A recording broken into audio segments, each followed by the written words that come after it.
me he was an angel. He gave me his name. I don't even want to say it. I'm going to tell you, but I don't usually tell people this. But he told me his name was Gabriel. As soon as he said it, I heard his voice. I didn't even know what he was about to tell me, but hearing his voice, I started sobbing. I couldn't hold back my tears because I could feel his holiness. I could feel how sinful I was. I could feel like wherever he was coming from, it was like a really holy place. And he told me, welcome to God's Voice Daily. I'm your host, Vladimir Proknevsky, and this is the channel where I share daily phone calls with people from around the world who've had real supernatural encounters with Jesus, angels, demons, and everything in between. Some of these calls go on to become full episodes on our main show called God's Voice Today, but here you will hear them raw and unfiltered, just the way they happened. So without any further ado, let's dive into today's featured call. Enjoy. Shana, I'd love to hear your testimony, your story.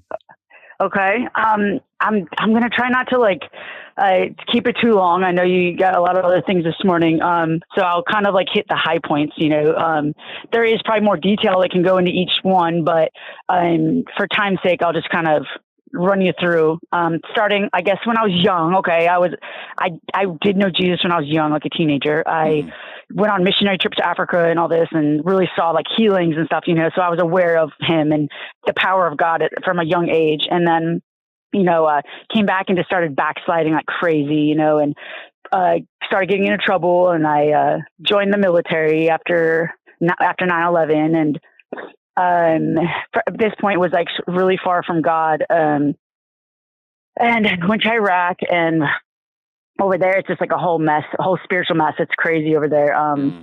It's just the evil over there. You can just feel it.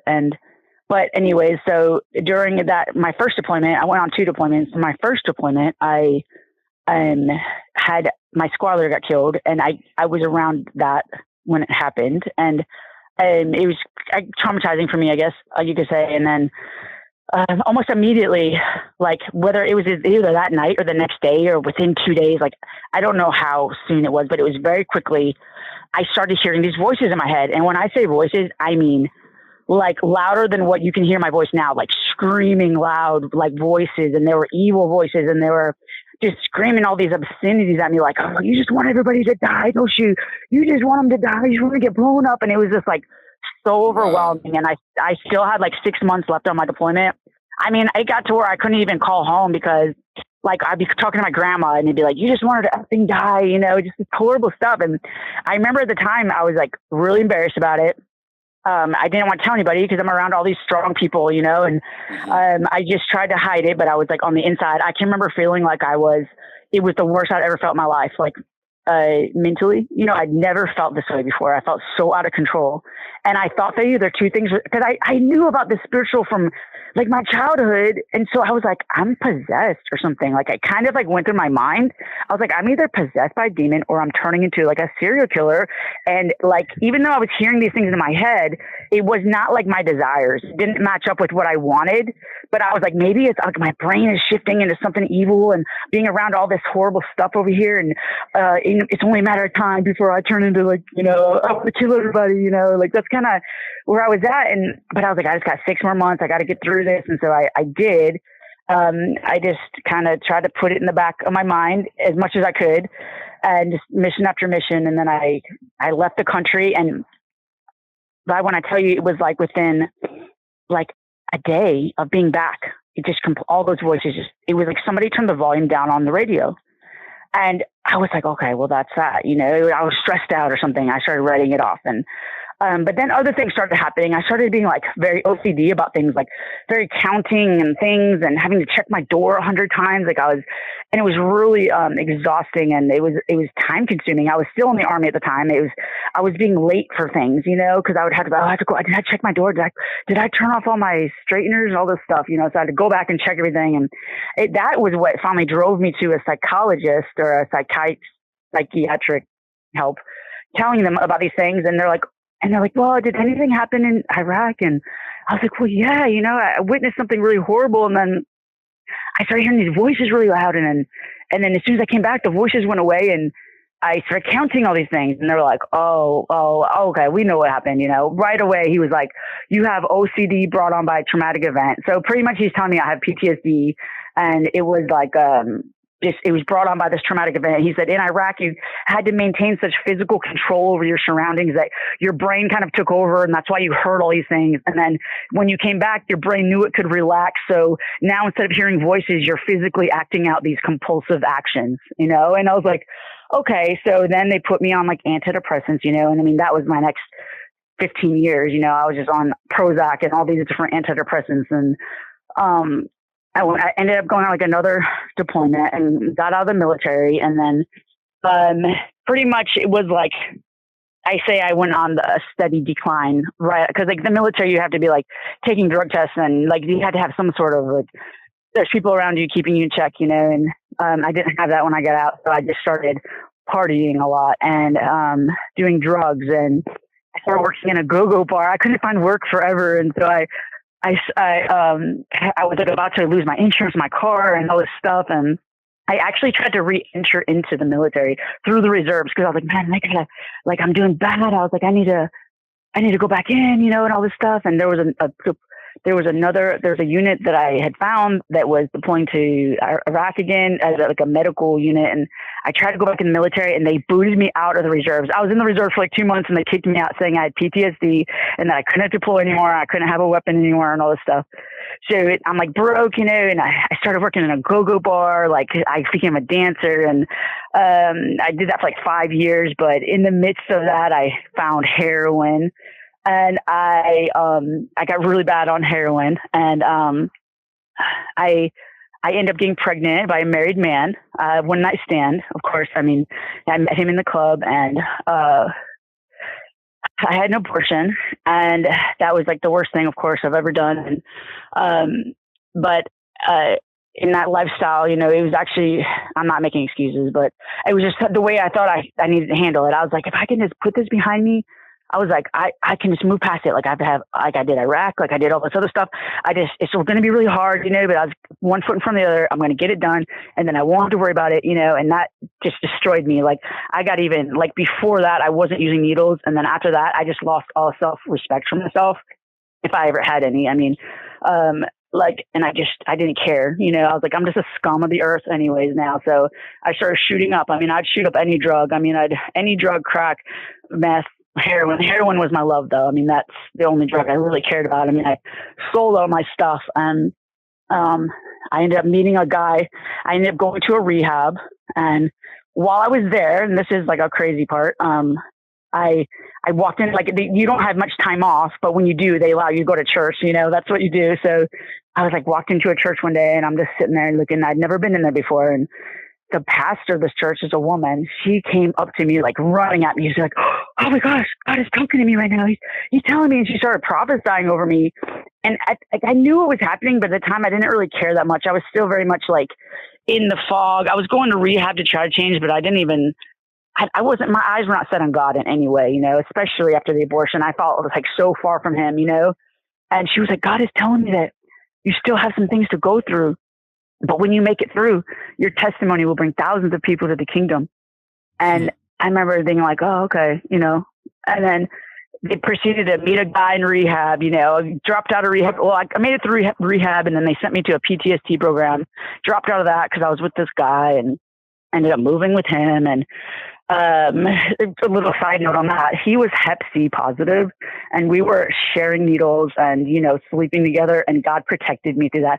I never contracted any Hep C or anything, and I've had my blood tested like 1,000 times since then. I've been in the hospital and all this stuff, so God like preserved me through that. So that's like a whole nother thing that he did for me. Like in the darkness, I didn't even know God was protecting me, but he did. Yeah, so during this time of living with him, my best friend, my sister from the military, she killed herself. So that just like threw me even deeper into, and I was really suicidal. And I thought, oh, I have to like go join her and all this stuff. And in the midst of it, I ended up getting a little dog, and that little chihuahua, I always say God sent in love for me because I didn't care about anything like that at that point. And that little dog, little chihuahua, after some months, she'd go everywhere with me to all the houses, all the drug dealers and all this stuff. And I just started really caring about her, like in a motherly way, kind of, I guess, because I don't know what it is to be a mother, but I love her in a way I've never loved anything, you know? And that love I had for her made me start going, what if I go to jail? What if I die? Like, my boyfriend was ODing all the time. He's passed away now.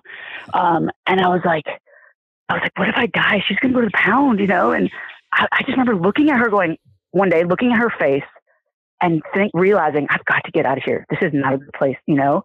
And so I told my boyfriend at the time, I was like, I want to go. I was like, mind you, we've been on heroin for some years now. I mean, just every day. And I was like, I want to go, but I can't leave until we've both been off heroin for 3 months, because I was the only one who kept him. Like, his kidneys were already doing really bad. So I would have to like bring him back all the time with like Narcan and breathe for him, because he wouldn't be able to breathe. He OD'd so much that if I hadn't been there, he would have already been dead probably, unless, I mean, God brought in somebody else. I'm not putting it on me. God kept him alive, but I just didn't want the guilt of him dying on me. So I was like, we need to stay sober for 3 months, at least off heroin, you know? And sure enough, like within a month, we both did it. Like, we both got on the shot, and with 3 months with drug dealers down the street, I had some supernatural strength inside of me, and so did he. And we both stayed off heroin for 3 months, which is somebody on heroin is like a miracle in itself. And I ended up leaving, got home to Arkansas, to where my family lives. I had been living in Kentucky, and wrecked my car right away.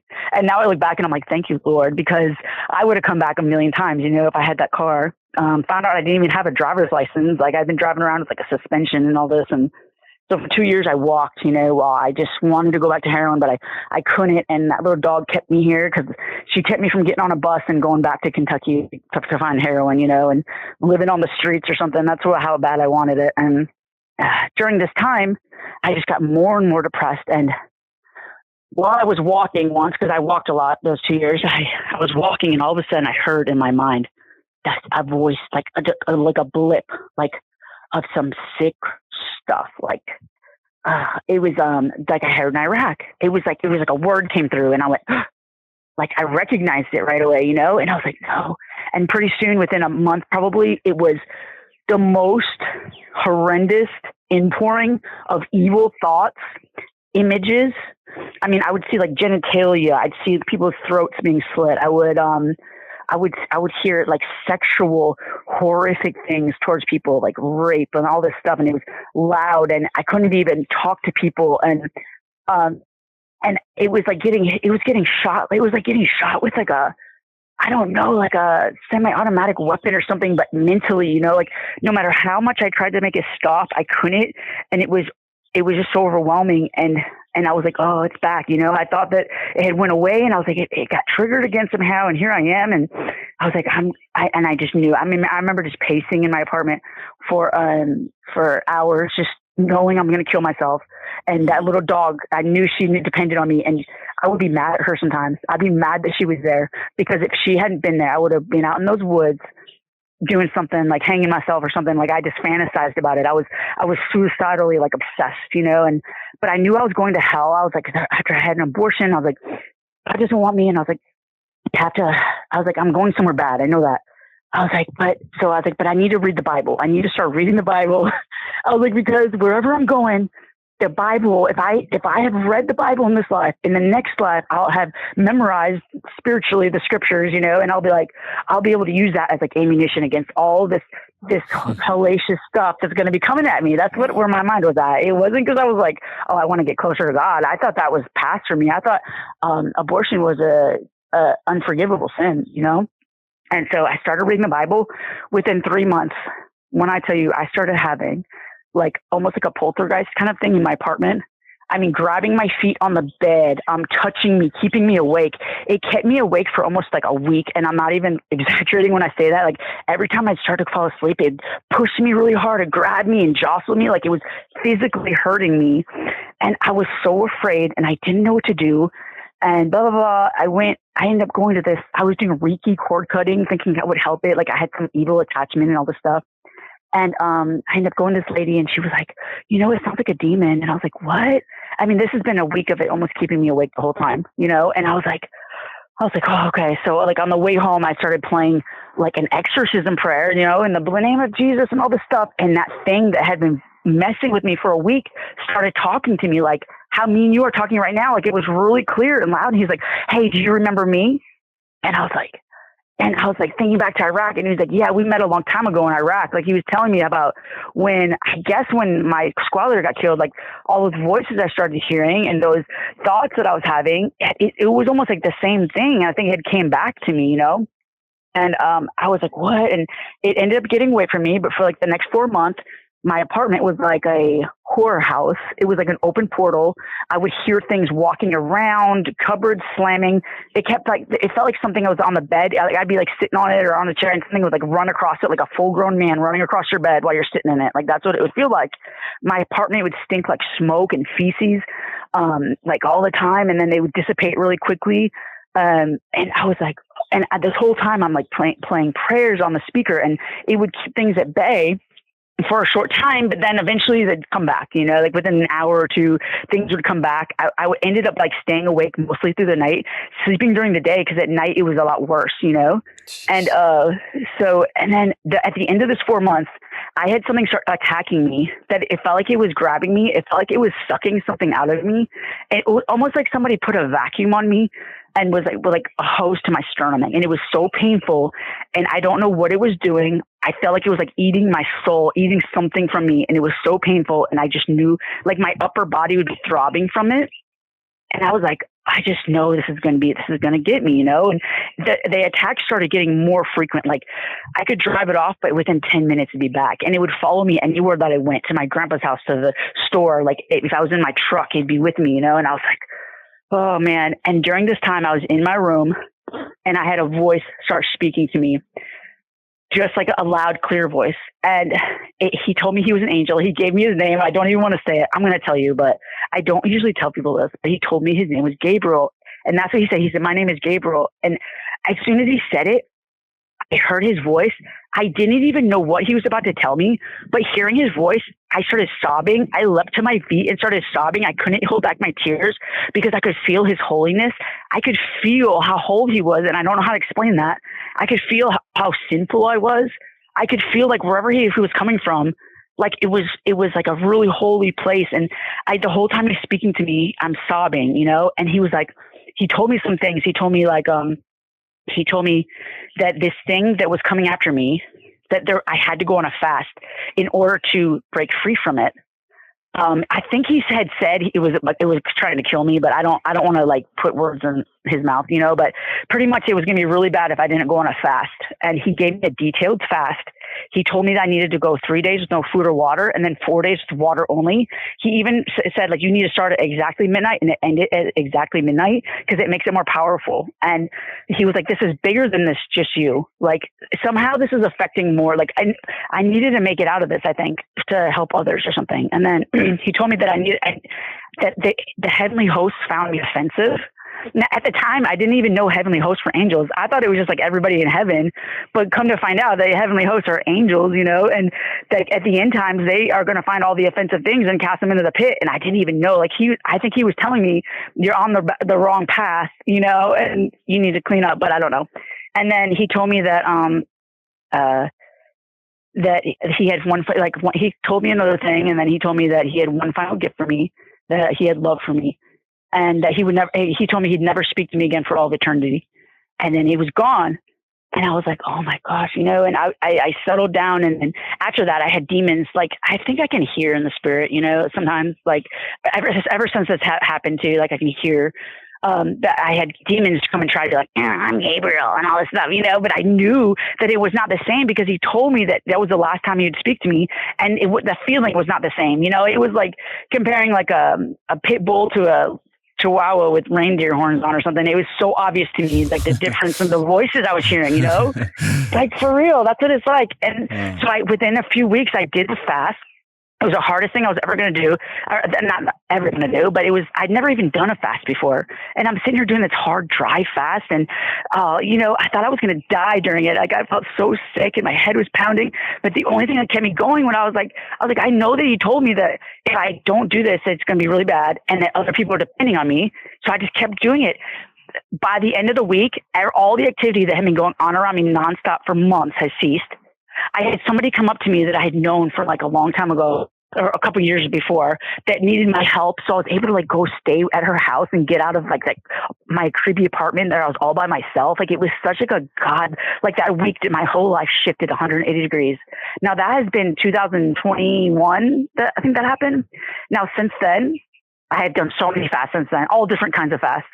I have been set free from every addiction. I don't even drink coffee anymore. And not only have I been set free, I don't smoke cigarettes. I don't drink. I don't do drugs. I don't smoke weed. I don't desire them. Like before, when I stay sober, it was a fight to stay sober, but now I don't want it anymore. Like I even do hospice care. I'm around morphine and all these like things all the time, and I don't want any of them. You know, I'm so like a different person on the inside.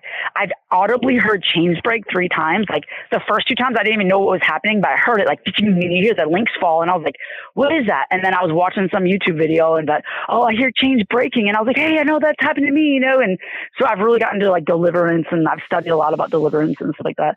I feel like that's like what I'm called to really, but like long story short, I guess that's my testimony. I just went through all that stuff, and I guess like the fast changed my life, and I feel like the need to tell people about it. I feel like I'm meant to share it with other people, that because when I was going through that, I was like so alone. I felt like nobody believed me. I didn't, you know, and I was like, if there would have been one person that would have had this kind of information, what I did, I think I had an angel tell me, you know, but now I just hope to be that for other people, that maybe they need that, like that crazy fast, that crazy thing to break them out of something that everybody thinks they're crazy. So I guess that's it. I didn't mean to talk too much. No, this is powerful. In fact, I want you to talk more. I would love to invite you on the main show. And yeah, I'd love to dig into just the build up, like what your life was before. There's so many questions, but I'm curious. You know, it's interesting how you had this prophecy that you will be sharing this with thousands of people, and it will populate the kingdom. And so, let me be a part of that and help you share your testimony with thousands, if not millions. And wow, fast. Let's talk about the fast for a second. So you said 3-day dry fast, no water at all. Yeah. I didn't know that was possible. At midnight.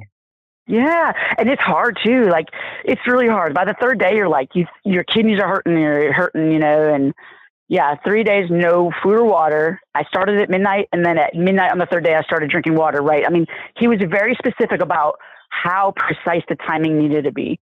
And so I did alarms, and then 4 days, no water, or 4 days water only. Wow. Okay. And then after that, the first 3 days, no water. And then the next 3 days, water only. 3 days, no food or water. And then 4 days, water only. 4 days, water only. So 7 days total. Interesting. But it's interesting. And it was so powerful though. Did you, what kind of things during the fast did you, man, that's crazy that you heard actual chains falling off of you.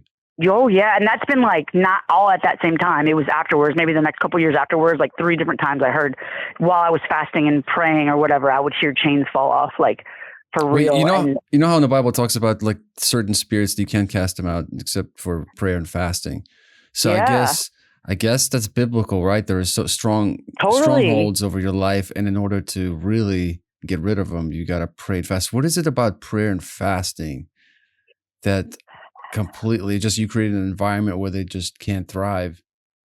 I don't know, but I have very vivid dreams. Like ever since then, demonic dreams. I've seen angels, I think a couple times, but they look like people. But I mean, usually it's demon dreams every night. They're like after me now ever since that happened, you know? But like whenever I'm fasting, it's like in my dreams, I'm more like immune to them and what they're trying to do. Like, I don't know what it does. It kills your flesh. It kills your body somehow. And it brings your spirit up stronger, even though you don't feel stronger. You feel like bad, you know, but it does something. It's kind of like, to say that, you know, if you think about kingdom and everything is kind of reverse. Well, to be first, you got to be last. To get, you have to give. And to be strong, you almost have to go through this weakness. It's kind of like, well, Jesus is just anybody who, this whole like going to the desert and fasting for 40 days kind of thing, where it's almost like a boot camp, right? Yeah. Get you prepared for spiritual warfare. Yeah. But interesting what Michael said to you about Michael Angel. The angel told you that Gabriel. I'm sorry, that was Gabriel, right? No, it's okay. He said that he will never speak to you again for all eternity. Yeah. I know. it broke my heart when I heard it, because I thought I was like, I made him mad, you know, but now I think he was protecting me. He was protecting me. That's what I believe, you know? Wow. But, and also you back to the fast, you said that the fast, other people depended on it. He said, this is bigger than just you. That was one of the first things he told me. This is bigger than just you. What do you make of that? I don't know. I think it's either, at the time I thought, oh, I have to do this fast because right now there's people depending on me. But I almost think that thing was trying to kill me, literally. Because why would I get a message from an angel unless it was really bad? I mean, come on, you know? And it felt really bad. And I think that me making it out of that situation and somehow is what other people are depending, maybe on my testimony, maybe on something. I don't know. That's kind of how I'm taking it.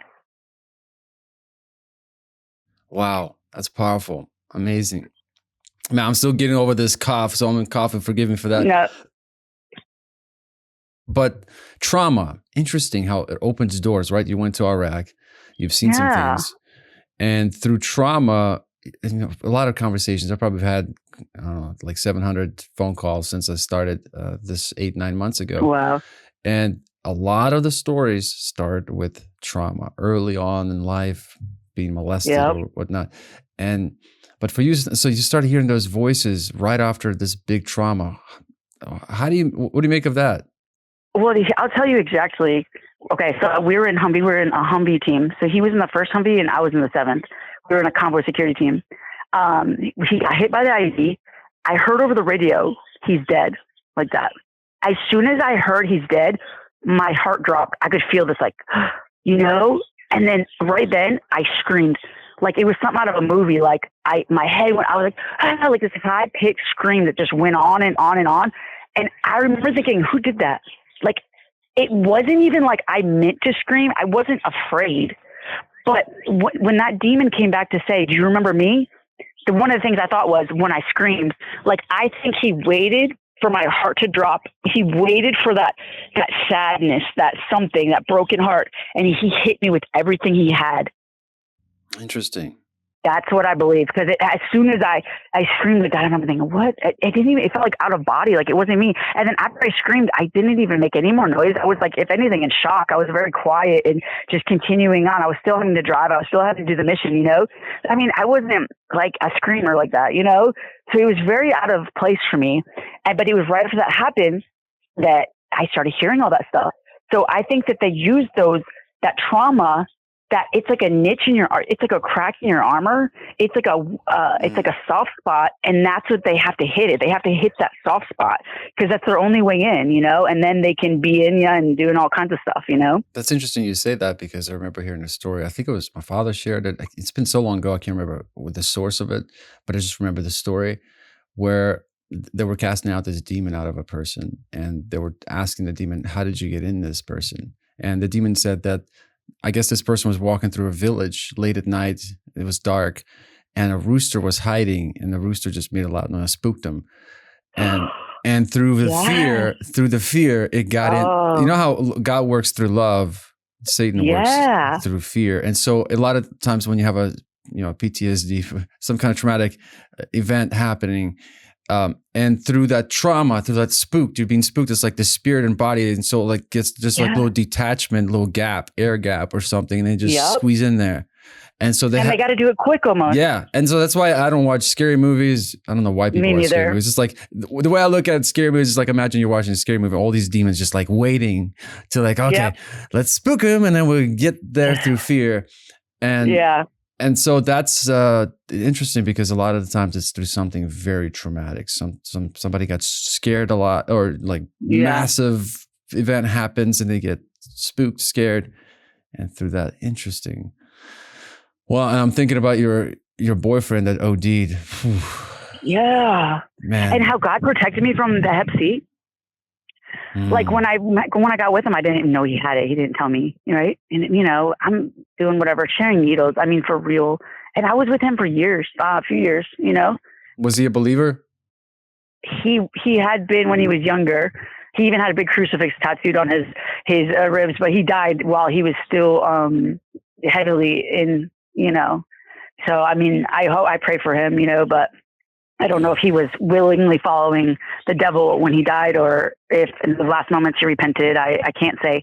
I wasn't there when he died. I had already left. You know, I'm I just sure know he that he has a OD'd. traumatic life. I'm sure there's something happened in his life for him to go that route.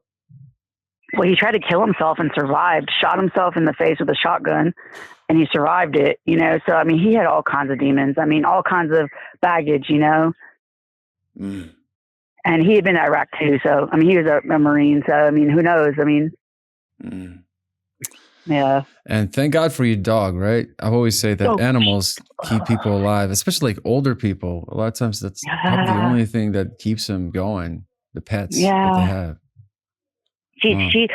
God sent her to help me. Like, he sent her into the trenches and she helped me so much. Where is that dog today? Me, you still have? She's right here. Sleeping, awesome. Probably. She's still alive. She's 7 now. And you said it's Chihuahua? been, 7 years ago. Is it Chihuahua, right? Chihuahua, yeah. I love Chihuahuas. Oh, that's cute. Awesome. Well, and it's interesting that the medical profession, the person that you went to talk to after your whole experience, how they were trying to rationalize everything. Yes.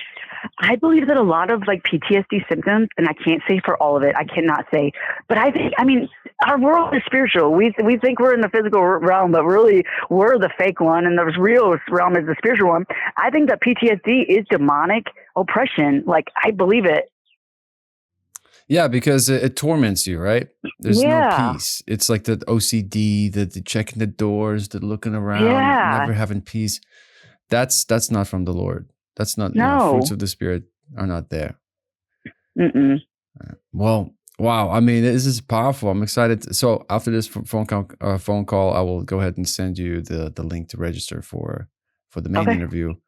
And man, I'm excited. Shana, thank you so much for calling. This was awesome. This was powerful testimony. It's going to bless so many people. Appreciate you sharing. I'm so grateful that you gave me a chance to speak with you. I really am.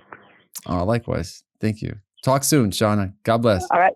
Bye. Thanks for watching. If this call caught your attention, wait until you see what's coming up next. It should be on the screen right now. Go ahead and click on that video, and I'll see you there.